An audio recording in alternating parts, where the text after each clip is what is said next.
কিশোরগঞ্জের শালারা কি অবস্থা, ভালো আছো তুমি? তোরা তো মামি সিংহে টুন করস, কারণটা কি? হ্যাঁ, তোরা তোর বাপ চাচারা মামি সিং আইটটা গেছে দলিল লইয়া, তোকে কষ্টের লাগে আমরা তোকে ভাগ করে দিছি। টাঙ্গার কিশোরগঞ্জে ভাগ করেছি, তো বাপ চাচারা দাদারা গেছে, আমাকে মামি সিং গেছে কাগজ লিয়া একটা দলিলে পর্চা তুলতে লেগে গেছে।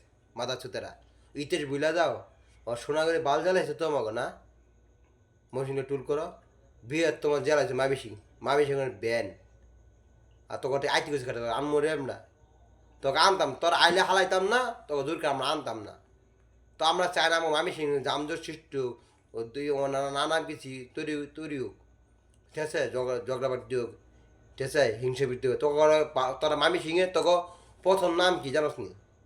কিশোরগঞ্জ নাম করতে হলে আগে মামি সিং করতে হয়, ঠিক আছে। কোন জেলা? মামি সিং জেলার কিশোরগঞ্জ, ঠিক আছে, অন্তর্ভুক্ত মামি সিং জেলা।